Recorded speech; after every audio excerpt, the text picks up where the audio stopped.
Olá, meus amigos, sejam bem-vindos aqui ao Laboratório do Arne, para mais um vídeo com as suas brincadeiras e experiências com a eletrônica. Hoje, mais uma experiência com o microcontrolador PIC, dessa vez um PIC 16F628A, tá? Neste vídeo eu quero mostrar como fazer, o controle de um CI que é muito legal, que é o DS1267, um potenciômetro digital duplo, tá? Um potenciômetro digital duplo com uma resolução aí de 256, para cada resistência, ou seja, eu tenho 1 byte aqui de controle para cada um, dos potenciômetros aqui presentes, tá? Diferente aí de alguns que a gente tem hoje em dia, que em média tem apenas 100 passos, no controle. Esse aqui tem 256 para cada um dos potenciômetros presentes aqui, que é um outro detalhe. Alguns CIs hoje possuem apenas um, tá? E um outro detalhe importante, bacana desse CI, é que ele usa a comunicação serial síncrona, do tipo Shift Register. Então são 3 fios aqui de controle e eu ainda tenho como cascatear mais de um CI, tá? Então com apenas 3 fios eu consigo controlar mais de um CI. Isso também é bem legal. A frequência de comunicação dele também é bem legal, velocidade, tudo, resolução, a precisão dos resistores internos também é muito boa, tá? Apesar de ser um CI um tanto quanto antigo, ele ainda está presente no mercado, ainda é comercializado, tá? Você ainda consegue encontrá-lo. Ele está presente em muitos equipamentos, equipamentos de áudio, televisores, é usado em controle de amplificadores, não só amplificação de áudio, mas também amplificadores operacionais, enfim, é bastante utilizado esse aí. E eu achei legal trazer as dicas até vocês. Nesse vídeo, eu vou mostrar um pouco da teoria, tá, de controle desse cara, ou seja, entendendo o funcionamento do CI, a gente compreende como fazer o controle, não só com o microcontrolador PIC ou com qualquer outro microcontrolador, vou trazer o circuito. Aqui eu estou usando a placa, a PE PIC 16F628A. Todas as informações a respeito dessa placa estão disponíveis no meu site, tá? O link está aí na descrição. Mesmo assim, eu vou mostrar o circuito básico, que é o que você precisa, caso você queira reproduzir esta experiência. Basta montar de acordo com o circuito numa matriz de contato e você vai ter todo o conjunto, ok? Vou trazer também o programa, que é bem simples, o controle, bem bacana, e depois o teste final para a gente ver isso aqui funcionando, ok? Bom, senhores, então vamos lá. Senhores, vamos então olhar as especificações aqui do DS1267. As principais características são baixo consumo de corrente. Esse CI possui 2 potenciômetros digitais, com 256 posições cada. Tá? Isso é bastante, é bem mais do que a maioria dos potenciômetros digitais presentes aí no mercado hoje em dia. E este é do tipo duplo, que também é uma diferença, e 256 posições é bastante interessante porque aumenta a resolução, do potenciômetro, A comunicação dele é do tipo serial síncrona, 3 fios, tipo Shift Register, Ela é bastante rápida. A frequência que você consegue máxima aqui é de 10 MHz, ok? Ele tem uma possibilidade de conexão em série para os potenciômetros internos, ou seja, você consegue com isso aumentar, tá, a resistência interna do potenciômetro e também o número de pontos, ou seja, o número de posições de 256 para 512, o que é bastante interessante. Eu não coloquei, mas este CI ele é distribuído com resistências internas, os potenciômetros digitais internos de 10K, 50K e 100K, tá? Sempre duplos, ok? Possui uma compensação térmica para os resistores internos de mais ou menos 0,3, tá? O que é bastante interessante, ele é bastante preciso, E ele é distribuído em encapsulamentos DIP 14 pinos, SOIC 16 pinos e TSSOP 20 pinos. E aqui é a descrição dos pinos, tá? Eu tenho L0 e L1, tá? Que é chamado de fim do resistor, tá? Ou a extremidade inferior do potenciômetro, né? Os pinos H0 e H1, que também são chamados de início do resistor ou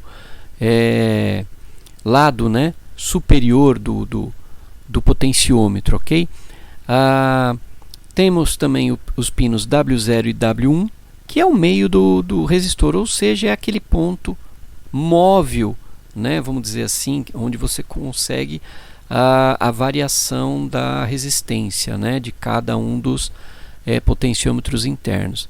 Senhores, L0, conforme eu falei, inferior, né, ó, low e high, tem importância porque, como eu coloquei, não sei se já falei, mas coloco agora, um dos pontos negativos deste CI é que ele não possui memória interna, ou seja, do momento que você desliga, ele volta para a sua condição default. E qual é essa condição default? O W encostado em L, tá? Então, se você medir W em relação a L, você obtém 0 ohms. E se você medir a resistência ohmica entre W e H, você vai obter a resistência máxima, tá? Sempre assim, ok? Então, por isso aqui a gente fala fim e aqui a gente fala início, a parte mais alta, tá, do potenciômetro, ou seja, parte superior. Nós temos VB, o pino VB, tá, que é o controle de uma tensão que permite o seguinte: aqui entre L e H você pode trabalhar tensões que, se VB aqui é igual a 0, você vai trabalhar tensões que vai de menos 0,1 volt até 7 volts. Se VB for menos 5,5 volts, L aqui vai de menos 0,5 volts até mais 7 volts, ok?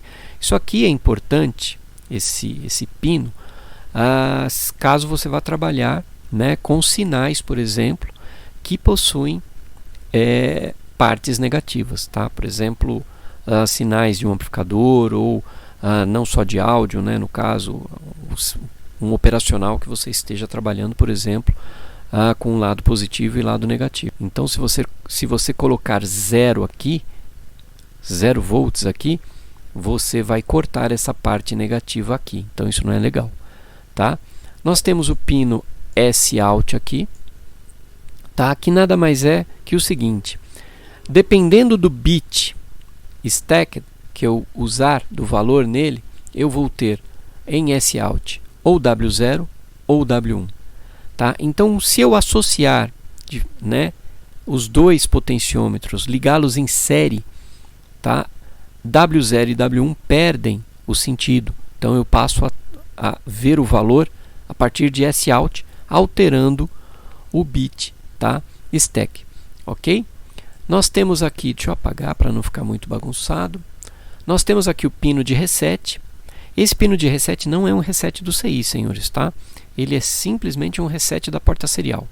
Quando ele está em low, em 0, você não tem acesso à porta serial. Quando ele está em 1, o CI passa a receber os dados, tá, da porta serial. O pino de clock, que nada mais é que é o clock, né, da comunicação serial síncrona, e o pino DQ, que é o pino para dados, né? Recebe o bit de dados que você vai inserir aqui, ok? Que mais à frente a gente vai ver como é isso. O pino Cout, que é aquele pino que eu coloquei, né, que é o pino para cascatear outros DS1267. Então, com apenas 3 pinos eu vou controlar quantos CIs eu colocar aqui em cascata, porque basta eu ligar o Cout do primeiro no DQ do próximo e assim sucessivamente, mantendo os pinos reset e clock interligados em todos eles, ok? É exatamente como funciona com outro CI Shift Register, né? Eu tenho o pino de VCC, que é a alimentação, mais 5 volts, e tenho o pino de GND, o ground. E aqui, senhores, a parte de comunicação, 3 fios, né? Conforme eu falei, reset em high, tá? Para você conseguir fazer uma comunicação, tá? Eu começo sempre essa comunicação enviando o bit do stack, ou seja, é o meu select bit, tá? Em 0 eu estou selecionando um potenciômetro, em 1 eu seleciono o outro, tá? Em seguida eu vou enviar 8 bits de dados, tá? Que equivalem ao potenciômetro 1, tá? Ou seja, onde eu vou posicionar, né, a parte central, né, o meu pino de W, ou seja, dentro dos resistores, onde é que ele vai ficar posicionado. E logo em seguida, mais 8 bits para o potenciômetro 0, ok, senhores? Aqui embaixo eu tenho essa representação. Então, primeiro o stack, né, bit, depois os 8 bits para a seleção do potenciômetro 1, depois 8 bits para a seleção do potenciômetro 0, ok? Senhores, importante, aqui na parte de dados, tanto potenciômetro 1 e potenciômetro 0, primeiro o mais significativo, depois, né, o último é o menos significativo. Então começa no MSB, termina no LSB. Finalizada a comunicação, eu bloqueio aqui o pino de reset, eu jogo ele para low, ok? E aqui, senhores, o circuito, né? Vamos lá? Eu tenho aqui o microcontrolador PIC16F628A, a alimentação dele em 5 volts, capacitor de desacoplamento, circuito de reset, composto pelo resistor e o diodo, né, de proteção que impede VPP de chegar à linha de alimentação 5 volts, ok? O circuito de clock, composto por um cristal de 4 MHz e 2 capacitores de acordo com o manual. Aqui eu tenho as chaves, ok? No porte A. RA0 eu tenho S4, RA1 S3, RA2 o S2 e em RA3 eu tenho S1, a chave 1, tá? E aqui os resistores de pull-up, ok? Aqui embaixo eu tenho o meu DS1267, eu liguei o pino de reset em RB1, o pino de clock em RB2 e o pino DQ, né, de dados em RB3. O pino RB4 eu utilizo para um LED live, que é aquele LED que fica piscando, indicando, né, a aplicação em funcionamento, né. Eu estou usando aqui, senhores, na experiência, vocês vão ver o seguinte: eu tenho um LED que eu aumento e diminuo o brilho. Para isso eu isolei ele através de um seguidor de tensão, tá, com metade de um LM358, ok? E a outra parte, o outro potenciômetro, nós vamos ver a resistência ohmica, a variação da resistência ohmica de forma direta, tá? E a parte final aqui, a parte de gravação, né, o in-circuit, tá? ICSP, tá? A parte de gravação, que seria o pino de reset, PGD e PGC, que estão aqui 5 volts e GND, ok? Então, basicamente, esse é o circuito. Ele é bem simples. Ele vai ficar disponível para download, tá? Lá no meu site. O link aí na descrição. Senhores, aqui nós temos o programa, né? Ele tem poucos módulos, ok? Esse programa é bem pequeno, tá? Ele tem basicamente 3 módulos. Um para controle das interrupções, o outro para o controle do timer 0, que eu uso apenas para fazer, né, o piscar do LED live, e o main, que é onde eu tenho basicamente o restante do que eu preciso. Vamos lá direto para main, começar a análise de main para a gente voltar depois nas funções, tá? Aqui no main eu começo sempre configurando o PIC. Essa função apenas configura os pinos de I/O como eu quero que eles fiquem, eventualmente se tem AD ou não, se eles vão entrar em ação ou não, e os comparadores, né, do microcontrolador PIC, tá? A partir do momento que eu já tenho os pinos configurados, eu já posso dizer qual é o estado inicial de cada pino, tá? No caso aqui, os de controle da rede do DS1297. Aqui, senhores, eu estou usando macros. Eu coloco todos eles em nível lógico low, baixo, tá? Essas macros estão definidas aqui, onde eu defino os ports, defino os pinos, notando esses pinos aqui não é exatamente o número do pino, mas é o que eu preciso para fazer uma lógica aqui AND ou OR para a configuração do pino. Por que macro, senhores? Porque com isso eu posso levar esta rotina ou estas subrotinas, este programa como um todo, eu consigo portar para um outro microcontrolador com muita facilidade, tá? Porque eu não estou usando nenhum tipo de função, nenhum tipo de setup do microcontrolador, proprietário do microcontrolador. Eu estou usando macros, então a portabilidade é muito boa, ok? Em seguida eu faço um delay que eu chamo de dummy delay. Agora aqui eu configuro o timer, tá? Estou iniciando o timer. A ideia desse timer é apenas controlar, tá? Ele está aqui. Eu vou apenas controlar o que? O piscar do LED, mais nada, ok? E após a configuração do timer, eu libero o que? As interrupções. Aqui inicia realmente o piscar do LED, você vai notar aqui. Em seguida, nós temos um laço principal.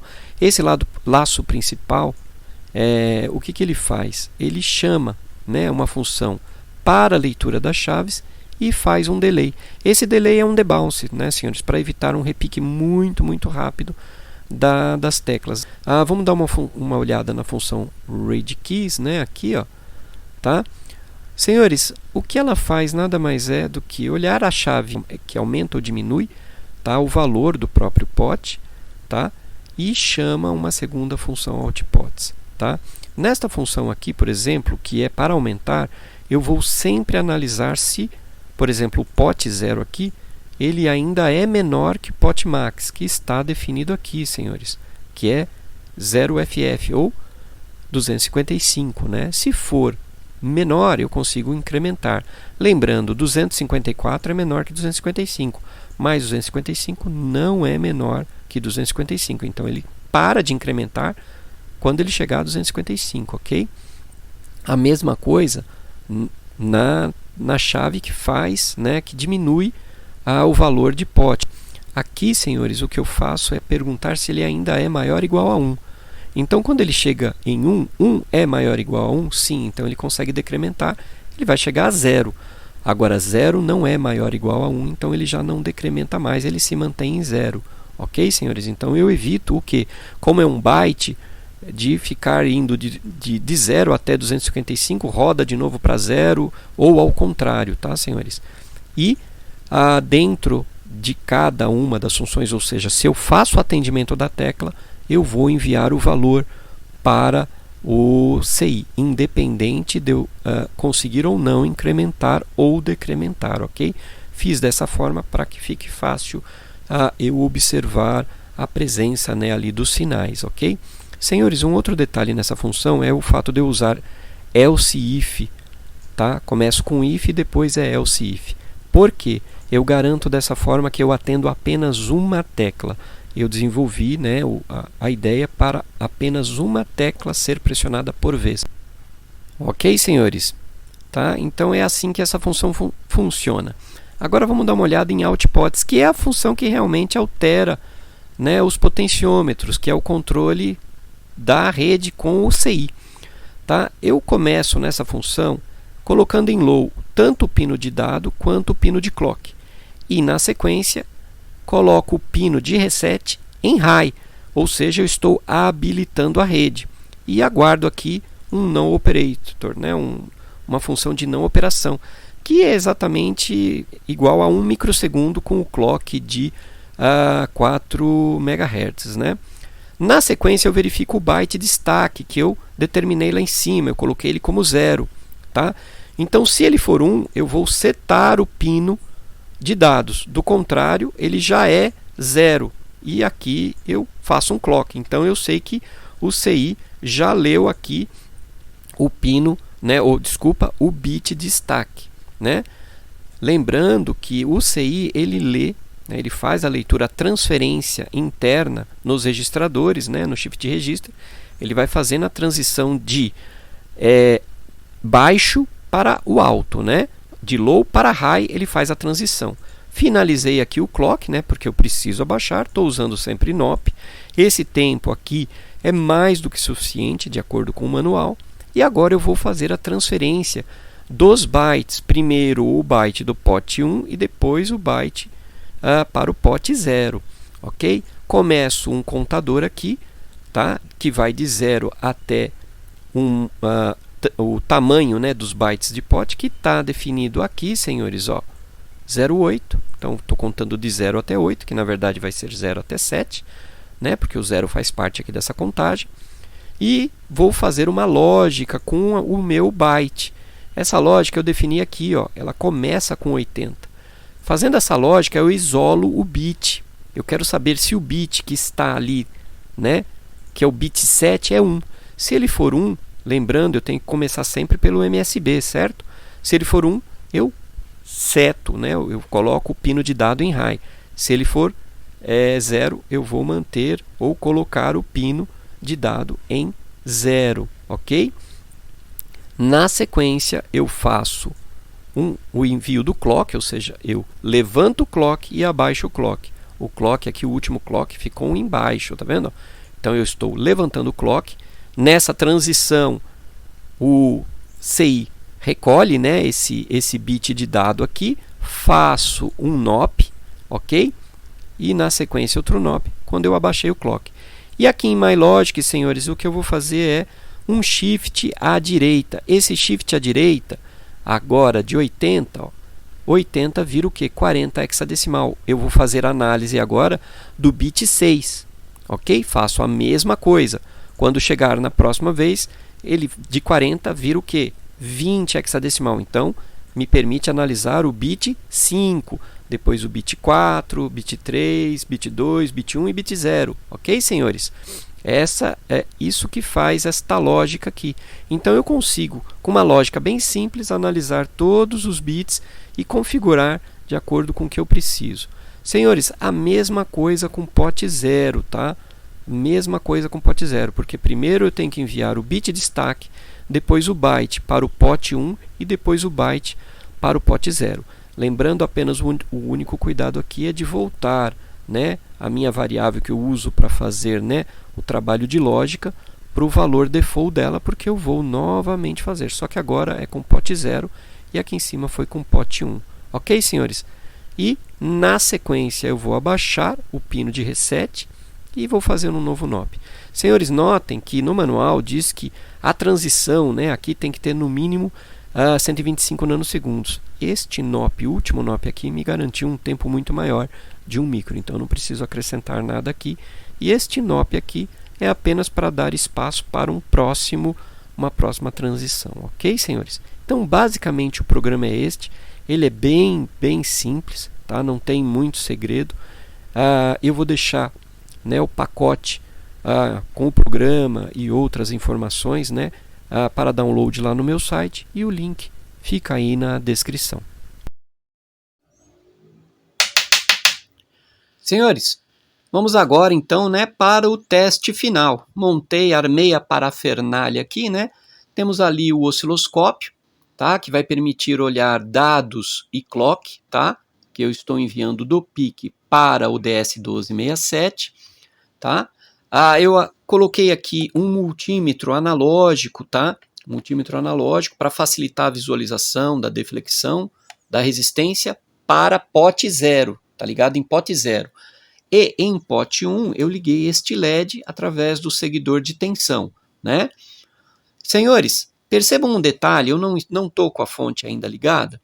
Ó, é um problema deste tipo de CI.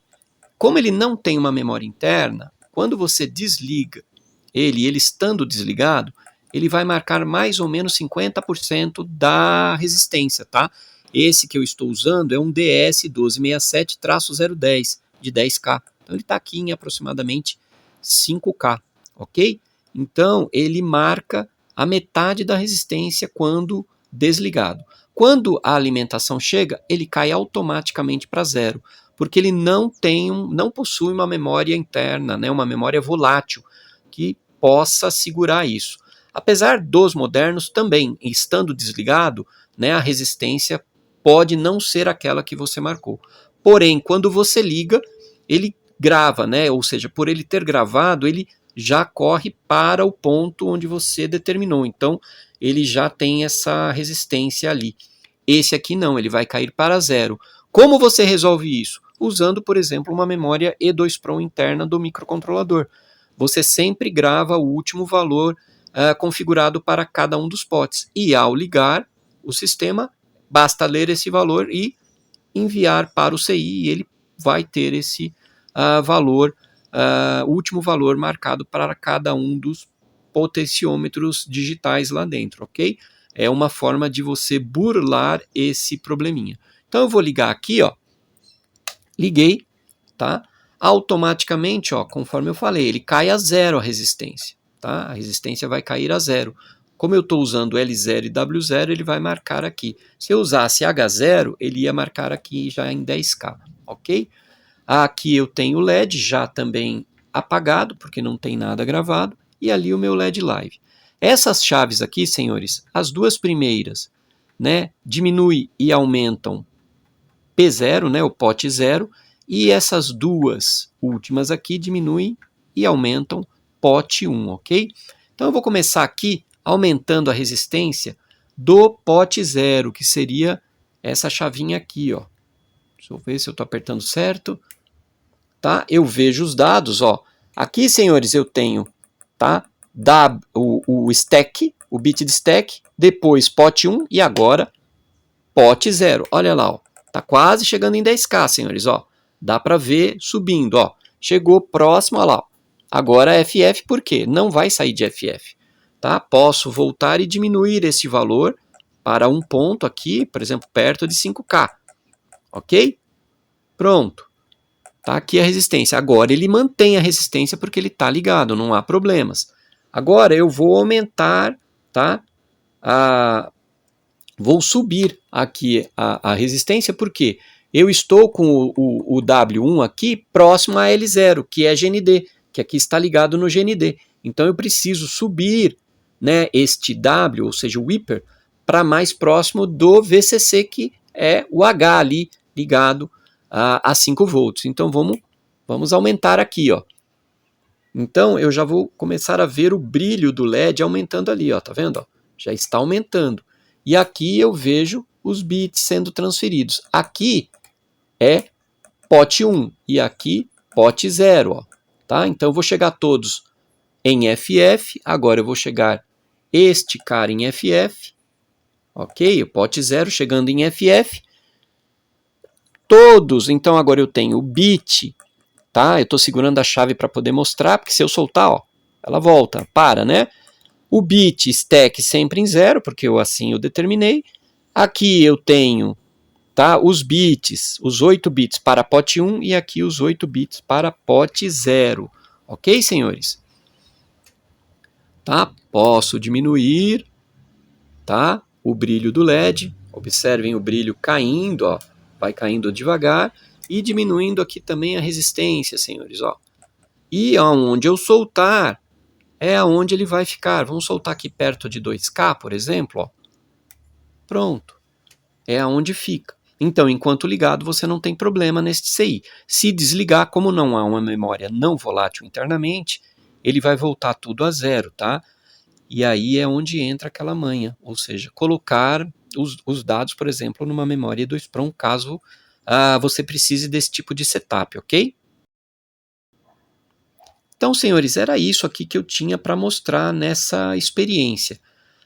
Eu espero que tenham gostado. Se gostou, deixa aquele like. Se não é inscrito no canal, inscreva-se. Não se esqueça de ativar aí, tocar o sininho, né, ativando as notificações para os próximos vídeos. Tá? Não se esqueçam também de deixar os comentários se já trabalhou com este tipo de potenciômetro digital ou um outro, em qual projeto você aplicou, ou se não trabalhou ainda, se a partir desse vídeo vê algum tipo de aplicação interessante que você tem e que acha legal comentar com a turma. Não se esqueçam, deixem os comentários, né? Eles são muito importantes, ok? Senhores, eu quero agradecer muito, muito mesmo a quem assistiu até agora. O meu muito obrigado e até o próximo vídeo.